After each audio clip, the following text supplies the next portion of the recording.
At 2:15 p.m. on December 19, 1944, Lieutenant Edward Uhl stood in a frozen field near Bastogne, Belgium, examining a dented German Panther tank. An American Bazooka team had fired 3 rockets at this tank from less than 50 yards, and all 3 had failed to penetrate. The rockets had struck the Panther's side armor, creating loud impacts and small dents, but the tank had continued fighting. The Bazooka team had been killed by the Panther's machine gun while trying to reload for a 4th shot. Edward was an ordnance officer responsible for investigating weapon failures, and this was the 8th Bazooka failure he'd documented in 3 days. The M1A1 Bazooka was supposed to be American infantry's primary defense against German armor. It fired a rocket with a shaped charge warhead that should penetrate up to 4 inches of armor. But during the Battle of the Bulge, bazookas were failing at an alarming rate, and American infantry were dying because their anti-tank weapons didn't work. Edward had been investigating why the rockets were bouncing off German tanks instead of penetrating. He'd recovered several unexploded rockets from the battlefield and examined their shaped charge warheads. The warheads looked correct, but something was preventing them from functioning properly. As Edward inspected the dents on the Panther's armor, he noticed something critical about the impact marks. The dents were shallow and showed evidence of incomplete detonation. The shaped charge warheads were detonating, but they weren't creating the focused jet of molten metal that penetrated armor. This suggested a problem with how the rocket's propellant was burning, not with the warhead design itself. Edward had a theory about what was happening, and if he was right, he knew how to fix it. His solution would involve modifying the rockets in ways that weren't authorized by Army regulations. But if it worked, it could restore the bazooka's effectiveness and save American infantry from being overrun by German armor.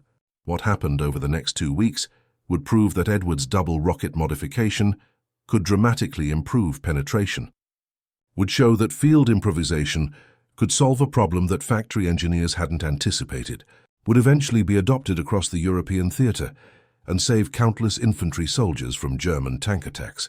Edward Uhl was 26 years old in December 1944.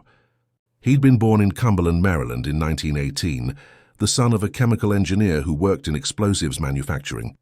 Growing up around his father's work, Edward had developed an early interest in chemistry and explosives. He'd studied chemical engineering at Lehigh University, graduating in 1940. Edward had been hired by the Army's Ordnance Department in 1941, working on ammunition development. He'd been commissioned as a second lieutenant and assigned to the rocket weapons section. In this role, Edward had worked on the development of the M1 Bazooka, which entered service in 1942. The Bazooka was a revolutionary weapon, the first practical shoulder-fired anti-tank rocket launcher. It consisted of a simple steel tube that launched a rocket-propelled grenade with a shaped charge warhead. The weapon was called a bazooka because it resembled a musical instrument of the same name. The bazooka gave infantry soldiers a weapon that could destroy enemy tanks, something they'd never had before. The M1A1 Bazooka, an improved version, entered service in 1943. It fired a 2.36-inch diameter rocket carrying a 1.5-pound shaped charge warhead. The rocket motor burned for about 1 second, accelerating the projectile to about 270 feet per second. The shaped charge was designed to penetrate up to 4 inches of armor, enough to destroy any German tank from the side or rear. The bazooka had been highly effective in North Africa, Italy, and the early fighting in France.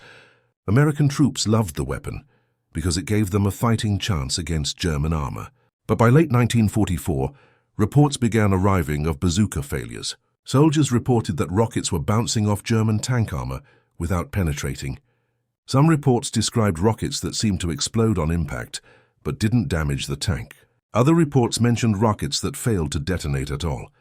The problem became acute during the Battle of the Bulge in December 1944. German forces launched a massive surprise offensive through the Ardennes forest. American infantry units found themselves surrounded and under attack by German tanks. They relied on bazookas for defense, but the weapons were failing at critical moments. Entire infantry positions were being overrun because bazookas couldn't stop attacking tanks. Edward had been sent to the Ardennes to investigate the failure reports. He arrived on December 17th and began collecting failed rockets and interviewing soldiers. The pattern was consistent. Rockets were hitting targets but not penetrating. Edward examined several recovered rockets and noticed something unusual about the propellant. The rocket motor used a double base propellant, a mixture of nitrocellulose and nitroglycerin. This propellant was designed to burn at a consistent rate, producing steady thrust. But in the extreme cold of the Belgian winter, the propellant's burning characteristics were changing. Cold temperatures made the propellant burn more slowly and less consistently. When the propellant burned slowly, the rocket didn't reach its design velocity. The shaped charge warhead needed to hit the target at sufficient velocity to function properly. If the rocket was traveling too slowly, the shaped charge wouldn't form correctly when it detonated. The result was a weak detonation that might dent armor but wouldn't penetrate. Edward conducted tests to verify his theory. He fired rockets at various temperatures and measured their velocity using a chronograph he'd brought from Ordnance Depot. At normal temperatures, rockets achieved the design velocity of 270 feet per second, but at temperatures below freezing, which were common in Belgium that December, velocity dropped to 180-200 feet per second. This 30% reduction in velocity was enough to prevent the shaped charge from functioning effectively. Edward needed a solution that could be implemented immediately in the field. There was no time to reformulate the propellant or design new rockets. Infantry units needed effective anti-tank weapons now, not months in the future. Edward thought about the problem from a chemical engineering perspective. If one rocket's propellant didn't produce enough thrust in cold weather, what if you combined two rockets? The idea was to wire two rockets together, nose to tail, creating a tandem projectile. The rear rocket's motor would fire first, accelerating both rockets down the launch tube. Once the rear rocket's motor burned out, the front rocket's motor would ignite. This would provide sustained thrust, compensating for the slower burn rate in cold weather. The combined thrust from two rocket motors should achieve the necessary velocity for the shaped charge to function. There were obvious risks to this approach. The Bazooka launch tube wasn't designed to handle two rockets at once. The increased weight might cause the rockets to fly erratically. The timing of the rocket motor ignitions would be critical. If both motors fired simultaneously, the overpressure might damage the launcher or injure the operator. But Edward believed the concept was sound, and he was willing to test it. On December 20th, Edward found a field armory attached to the 7th Armored Division.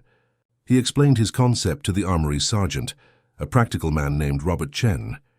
Chen was skeptical but desperate. His division's infantry were reporting bazooka failures daily. Together, Edward and Chen fabricated the first double rocket. They used steel wire to bind two rockets together, carefully spacing them so the rear rocket's motor exhaust wouldn't damage the front rocket. They added a delayed igniter to the front rocket's motor, set to fire 1 second after the rear motor ignited.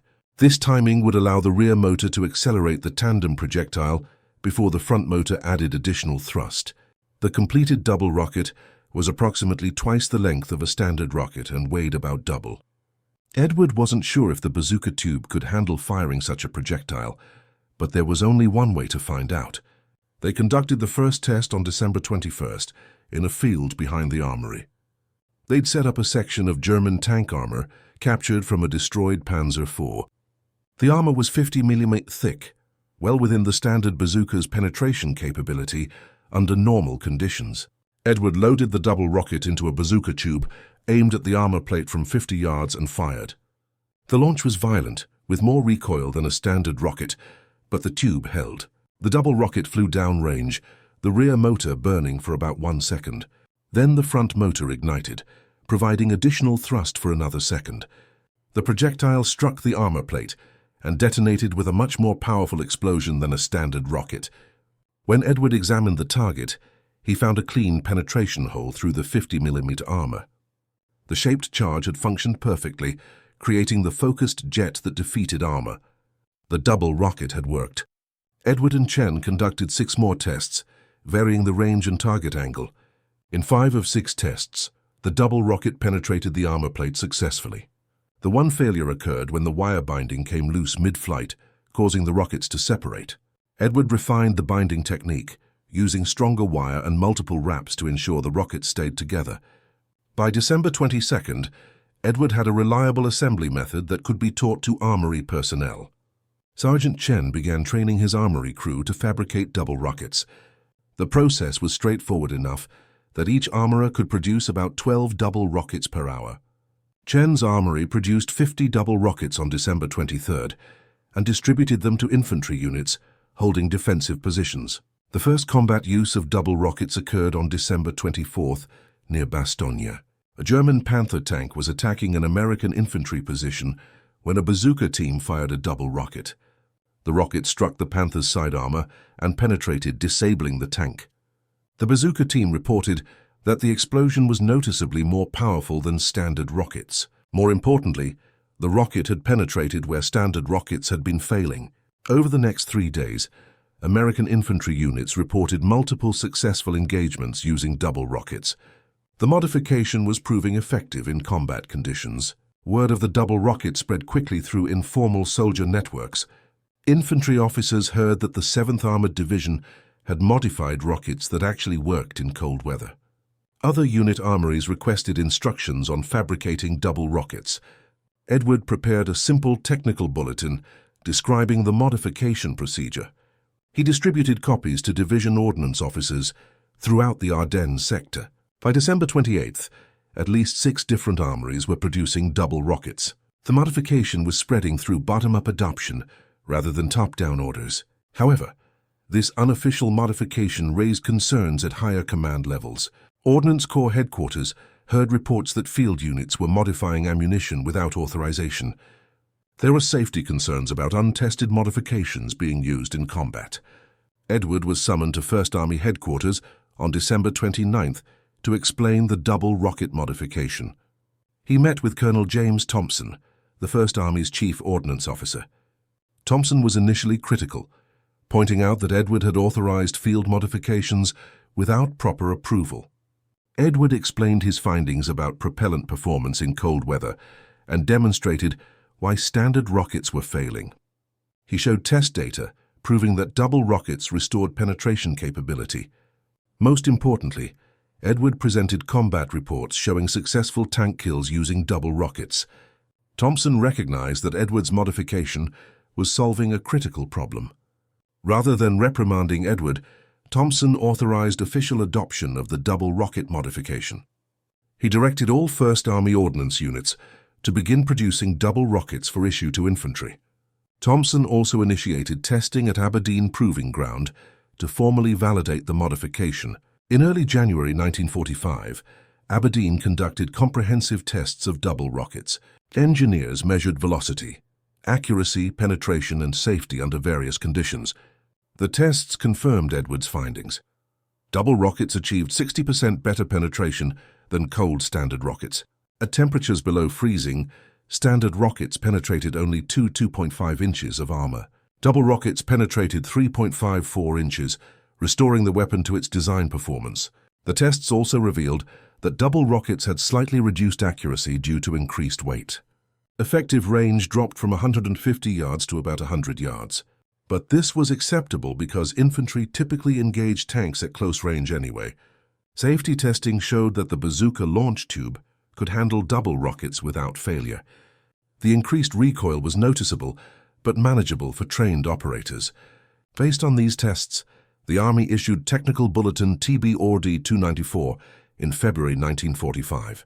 The bulletin officially authorized double rocket production and provided standardized assembly procedures.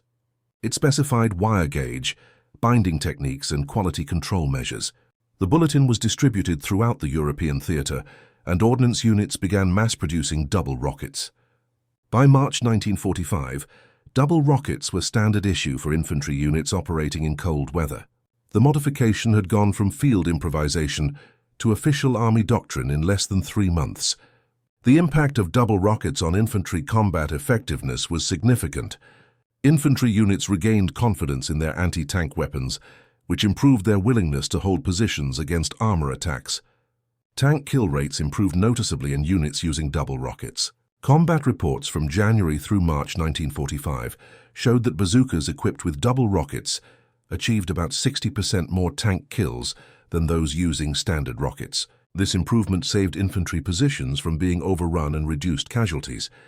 The double rocket modification wasn't without drawbacks. The increased weight made the ammunition harder to carry, reducing how many rounds infantry could transport.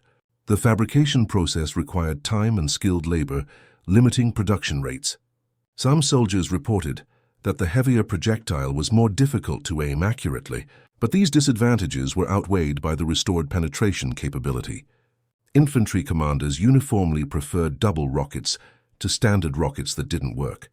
For his contribution to restoring bazooka effectiveness, Edward Uhl received the Legion of Merit in April 1945. The citation noted his technical innovation under combat conditions and rapid implementation of a field solution. Edward was promoted to captain and assigned to ordnance research and development. After the war ended in May 1945, the Army conducted a comprehensive review of the double rocket modification. Engineers at Picatinny Arsenal analyzed why the modification had been necessary and how to prevent similar problems. They discovered that the propellant formulation had been marginally adequate even before the war. The formula had been optimized for cost and production speed rather than cold weather performance. Wartime production pressures had further degraded consistency as quality control was sacrificed for output. The cold weather of winter 1944-45 had exposed these underlying weaknesses. For the next generation of rocket weapons, the Army developed improved propellants that performed consistently across temperature ranges. The M20 Super Bazooka, introduced in 1945, used a new propellant that didn't require double loading. But the lessons from Edward's field modification influenced this development. Edward Uhl remained with the Army Ordnance Corps after the war, retiring as a lieutenant colonel in 1965. He then worked as a consultant for rocket and missile manufacturers. His experience with the double rocket modification influenced his approach to weapons design. He emphasized the importance of testing weapons under realistic field conditions, including extreme temperatures. The double rocket story became a case study taught at ordnance schools.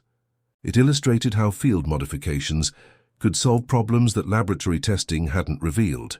It also demonstrated the value of having technically trained officers forward with combat units.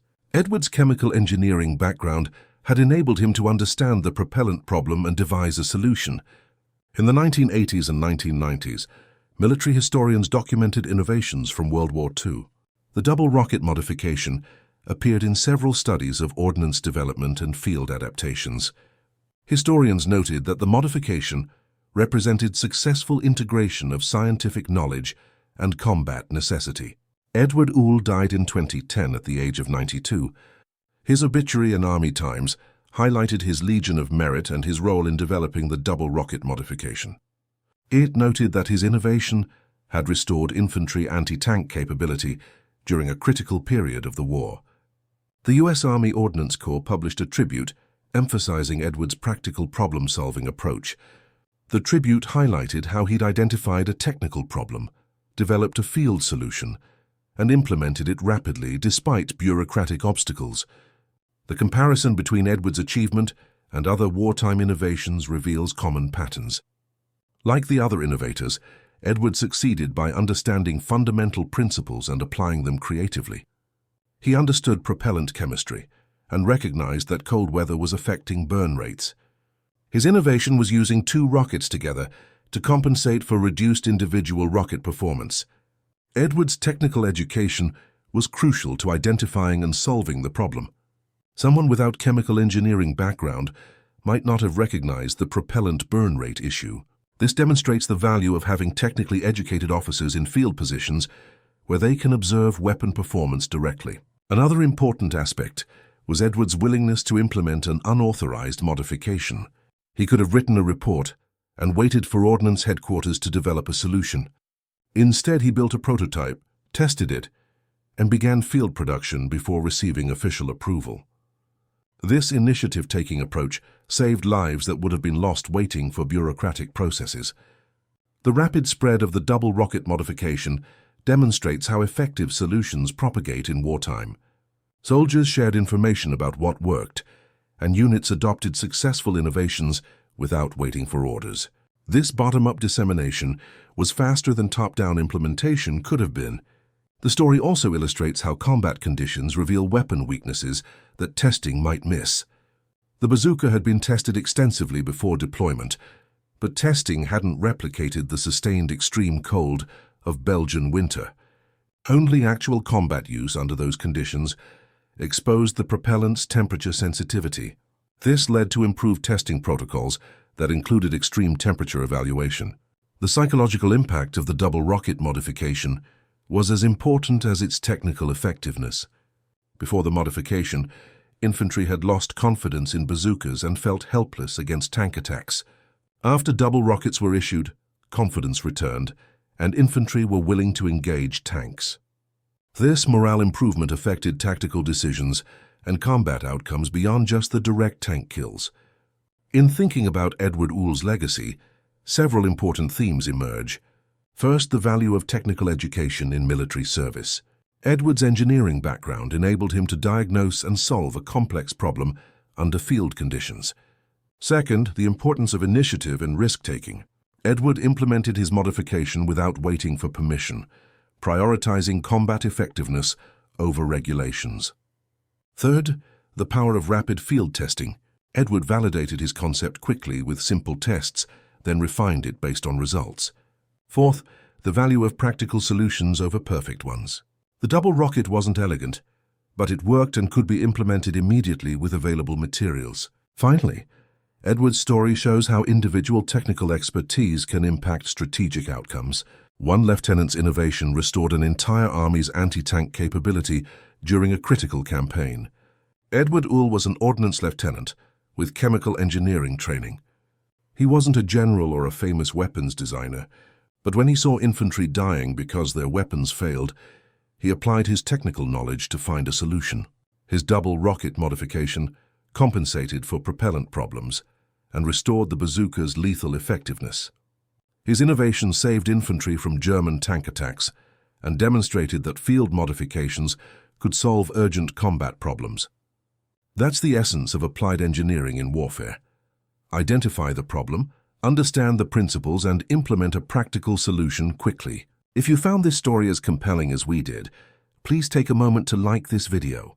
It helps us share more forgotten stories from World War II. Subscribe to stay connected with these untold histories, because each story reveals something important about innovation, courage, and technical problem-solving under pressure. And we'd love to hear from you, so leave a comment below telling us where you're watching from. Thank you for watching, and thank you for keeping these important stories alive.